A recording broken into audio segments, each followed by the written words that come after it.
So Okay. people often ask me, do you believe in God? Which I don't like that question. First of all, it's an attempt to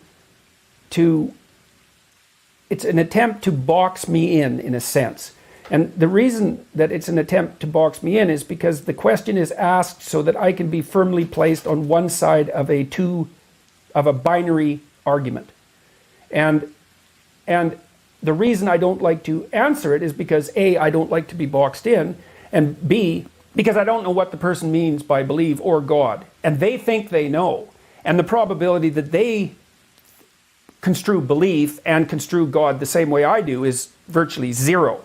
So it's a question that doesn't work for me on multiple levels of analysis. But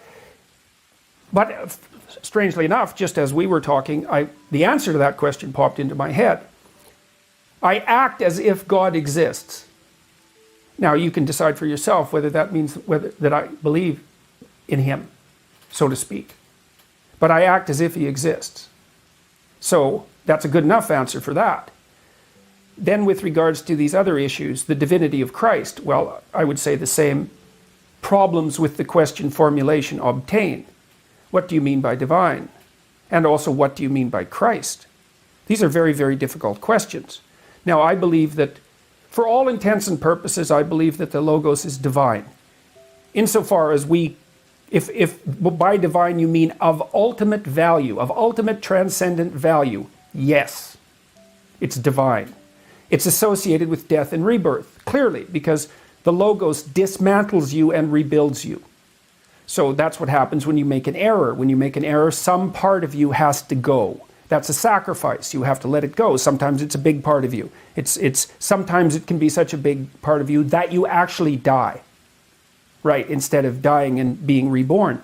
Is there something more than merely metaphorical about the idea of dying and being reborn? Yes, there is, because those are associated with physiological transformations.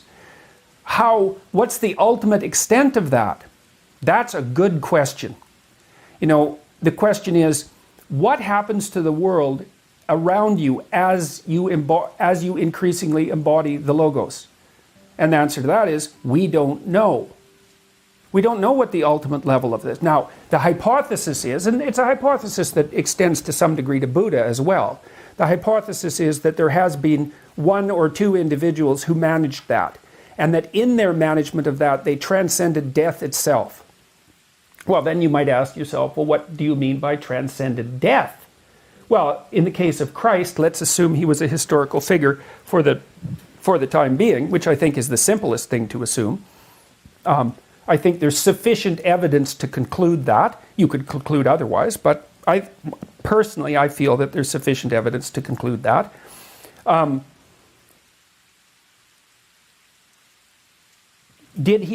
Is his resurrection real? Well, his spirit lives on. That's certainly the case. In what sense do you mean spirit? Just to qualify that. Well, let's imagine that a spirit is a pattern of being. And we know that patterns can exist, patterns can be transmitted across multiple substrates, right? Vinyl, electronic impulses, air, vibrations in your ear, neurological patterns, dance. It's all the translation of what you might describe as a spirit, right? It's that pattern. It's independent of its material substrate. Well, Christ's spirit lives on. It's had a massive effect across time. Well, is that an answer to the question? Did his body resurrect? I don't know. I don't know. The accounts aren't clear, for one thing. What the accounts mean isn't clear. I don't know what happens to a person if they bring themselves completely into alignment. I've had intimations of what that might mean. We don't understand the world very well. We don't understand how the world could be mastered if it was mastered completely. We don't know how an individual might be able to manage that. We don't know what transformations that might make possible.